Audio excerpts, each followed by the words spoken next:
Hello everyone, I hope you all are doing very well. तो स्वागत है आप सबका एक नई वीडियो में। तो आज की वीडियो में हमारा टॉपिक होने वाला है problems based on complex exponential Fourier series. तो जैसा कि आपको टॉपिक के नाम से पता लग रहा है, आज हम एक और प्रॉब्लम डिस्कस करने वाले हैं based on complex exponential Fourier series. तो वीडियो स्टार्ट होने से पहले मैं आपको बता दूं, बोर्ड पे हम जो भी डिस्कस करेंगे उन सब की फ़ोटोज़ आपको डिस्क्रिप्शन बॉक्स में मिल जाएगी। साथ ही आपकी कंप्लीट रिवीजन के लिए हैंड रिटन नोट्स का लिंक भी आपको डिस्क्रिप्शन बॉक्स में अवेलेबल हो जाएगा, जिसमें हमने हर एक लाइन को बहुत अच्छे से एक्सप्लेन किया हुआ है। तो बिना टाइम वेस्ट किए हुए चलते हैं अपनी वीडियो में।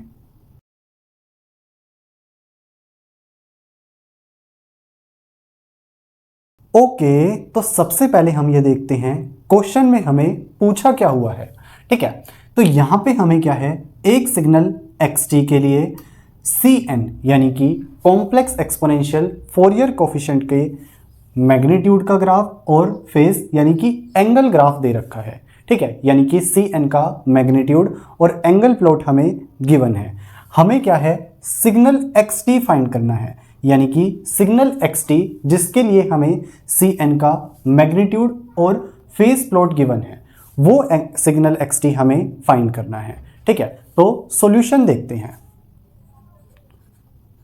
जैसा कि हमें नाम से पता लग रहा है, cn क्या है, कॉम्प्लेक्स एक्सपोनेंशियल फोरियर कोफिशिएंट, यानी कि एक कॉम्प्लेक्स कोफिशिएंट है। तो इसमें हमारे पास क्या है, मैग्नीट्यूड और एंगल दोनों पार्ट होंगे। ठीक है, तो cn को हम क्या लिख सकते हैं, cn equals to magnitude of cn into e raise to the power j angle of cn, यानी कि मैग्नीट्यूड और एंगल दोनों होंगे cn में। ठीक है, अब हम क्या है, n की डिफरेंट वैल्यूज रख के क्या है, cn की वैल्यू फाइंड करेंगे, जिसमें मैग्नीट्यूड ऑफ cn हम निकालेंगे इस प्लॉट के थ्रू और एंगल ऑफ cn निकालेंगे इस प्लॉट यानी कि इस ग्राफ के थ्रू। ठीक है, तो सबसे पहले देखते हैं when n equals to 0। So when n equals to 0 तो हमारे पास c0 क्या होगा।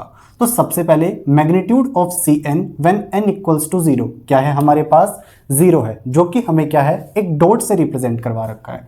तो 0 into e raise to the power j। अब एंगल ऑफ cn क्या है, व्हेन n इक्वल्स टू 0 है, क्या है, हमारे पास 0 है। ठीक है, तो ये हो गया 0, यानी कि हमारे पास जो c0 है वो आ गया 0। उसके बाद व्हेन n इक्वल्स टू 1 है। ठीक है, तो जब n इक्वल्स टू 1 है, c1 हमारे पास क्या है, सबसे पहले मैग्नीट्यूड ऑफ cn क्या है, व्हेन n इक्वल्स टू 1 है। ठीक है, तो यहाँ पे हमारे पास क्या है, मैग्नीट्यूड cn का 1 है जब n इक्वल्स टू 1 है। तो 1 into e raise to the power j angle of cn क्या है, व्हेन n इक्वल्स टू 1 है, क्या है, हमारे पास π/4। तो ये हमारे पास हो गया π/4, यानी कि ओवरऑल आ गया E raise to the power j π/4। उसके बाद व्हेन n इक्वल्स टू 2 है, यानी कि c2 क्या होगा, सबसे पहले magnitude of cn when n equals to 2 है, क्या है, 0 है हमारे पास। ठीक है, into e raise to the power j angle of cn क्या है, जब n इक्वल्स टू हमारे पास 2 है, क्या है, 0 है। ठीक है, तो 0, यानी कि ये भी हमारे पास जो c2 है वो क्या आ गया, 0 आ गया। उसके बाद व्हेन n इक्वल्स टू 3 है, तो हमारे पास c3 क्या होगा, magnitude of cn when n equals to 3 क्या है, 0 है, जो कि एक डॉट से रिप्रेजेंट हो रखा है। तो 0 into e raise to the power j। अब angle of cn when n equals to 3 है, क्या है, π/2। तो ये भी हमारे पास क्या है, 0 इंटू समथिंग विल बी 0। ठीक है, अब हम फाइंड करेंगे व्हेन n इक्वल्स टू 4 है, तो हमारे पास c4 क्या होगा, जो मैग्नीट्यूड ऑफ cn है व्हेन n इक्वल्स टू 4 है, क्या है, 3 into e raise to the power j। अब angle of cn at n equals to 4 क्या है, 0 है। ठीक है, तो ये हमारे पास क्या आ जाएगा, 3। उसके बाद when n equals to 5, so when n equals to 5 है, तो c5 क्या होगा, magnitude of cn when n equals to 5 है, क्या गिवन है हमारे पास, 2। ठीक है, उसके बाद e raise to the power j angle of cn when n equals to 5 हमें क्या है, गिवन नहीं है, तो हम क्या कंसिडर करेंगे, 0। ठीक है, तो ये हमारे पास आ गया 2। उसके बाद व्हेन n इक्वल्स टू -1 यानी कि नेगेटिव साइड पे अब चेक करेंगे तो c -1 क्या होगा। अब magnitude of C n when n equals to -1 क्या है, 1 है हमारे पास। ठीक है, तो 1 into e raise to the power j। Angle of C n when n equals to -1 है क्या है, -π/4। तो ये हो गया -j π/4 यानी कि ओवरऑल आ गया e raise to the power -j π/4। ठीक है, उसके बाद n equals to -2। So when n equals to -2 है। ठीक है, तो magnitude of C N at n equals to -2 क्या है, -1, क्योंकि नीचे की साइड है। ठीक है, तो c -2 क्या होगा, -1 इंटू, अब magnitude angle of C N at n equals to -2 क्या है, 0। तो e raise to the power j into 0 यानी कि ये आ गया -1। उसके बाद व्हेन n इक्वल्स टू -3 है यानी कि मैग्नीट्यूड ऑफ सी एन क्या है एट n इक्वल्स टू -3, 0 है। तो c -3 0 into e raise to the power j। Angle of C N at n equals to -3 क्या है, हम देख सकते हैं π/2 है। ठीक है, तो ओवरऑल क्या हो गया, 0। उसके बाद व्हेन n इक्वल्स टू -4 तो c -4 क्या होगा, सबसे पहले magnitude of C N at n equals to -4 क्या है, 3 है। ठीक है, तो 3 into e raise to the power j। Angle of C N at n equals to -4 क्या है, 0 है। ठीक है, तो यहां पे हम क्या पुट कर देंगे, 0। ये हमारे पास आ गया 3। उसके बाद व्हेन n इक्वल्स टू -5 है तो c -5 क्या होगा, magnitude of C N at n equals to -5 क्या है हमारे पास, 2 है, जो कि हम यहाँ पे देख सकते हैं। तो 2 into e raise to the power j। Angle of C N at n equals to -5 हमें गिवन नहीं है, तो हम क्या कंसीडर करेंगे, 0। ठीक है, तो ये हो गया 0 यानी कि ये हमारे पास आ गया 2। तो ये सारी हमने क्या है, सारी पॉसिबल वैल्यूज निकाल ली जो हम सी एन के लिए निकाल सकते थे थ्रू दीज प्लॉट्स। ठीक, अब हमें क्या पता है कि जो सिग्नल xt है उसको अगर हमें complex exponential Fourier series expansion करना है उसका, तो क्या बेसिक फॉर्मूला है, xt equals to summation n equals to -∞ to ∞ C N e raise to the power J N omega naught T. ठीक है, अब यहां पे हम क्या है, n की वो सब वैल्यूज पे टर्म्स निकालेंगे, यानी कि ये टर्म निकालेंगे जब हमारे पास सी एन जो है नॉन जीरो है, यानी कि सी एन की जितनी भी नॉन जीरो वैल्यूज आई है उन सब वैल्यूज पे हम क्या है, इस पूरे एक्सपेंशन को फाइंड करेंगे।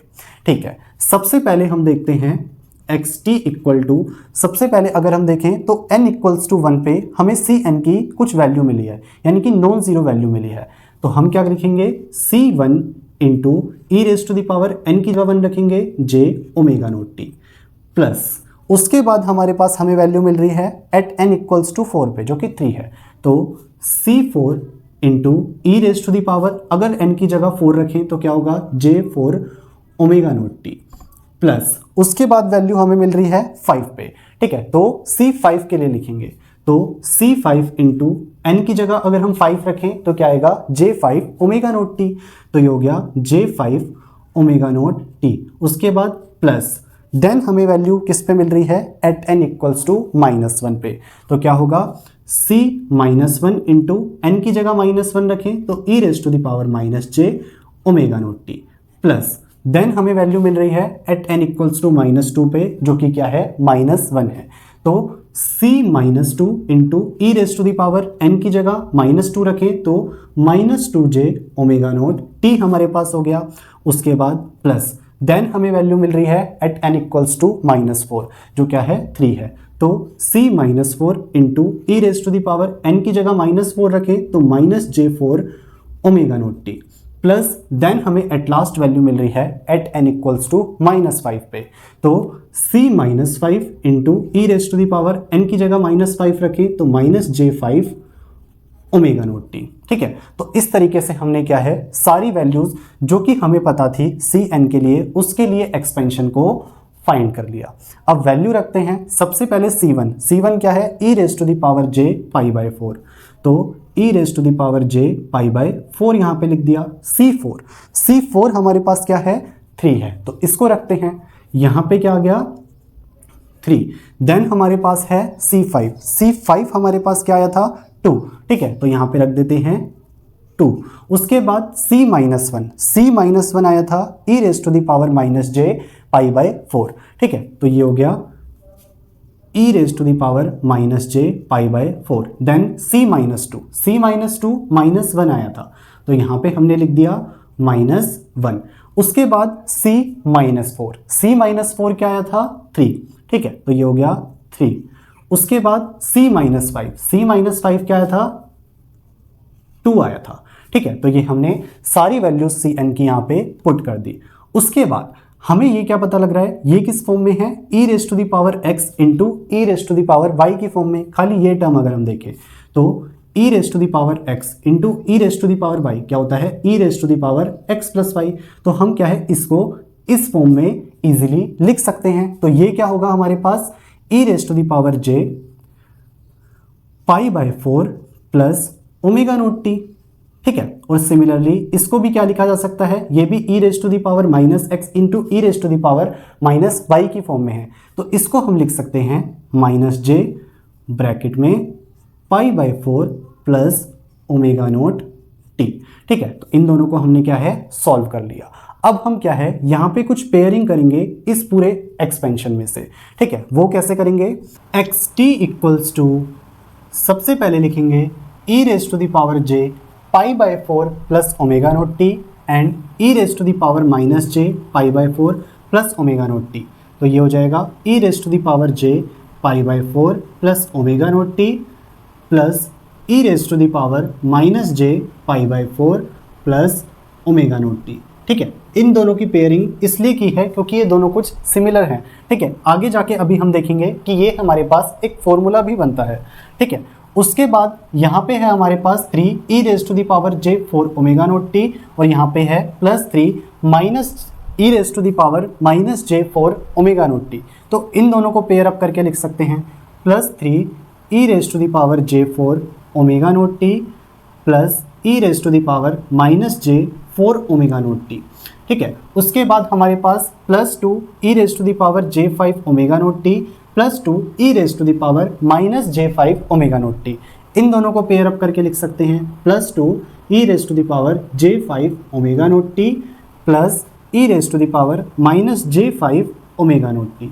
और एट लास्ट हमारे पास बच गया minus e raise to the power minus 2j omega naught T, ठीक है। अब इन दोनों की पेयरिंग हमने इसीलिए की है क्योंकि यहाँ पे हमारे पास एक फॉर्मूला होता है जो क्या कहता है e raise to the power jx plus e raise to the power minus jx upon 2 cos x होता है।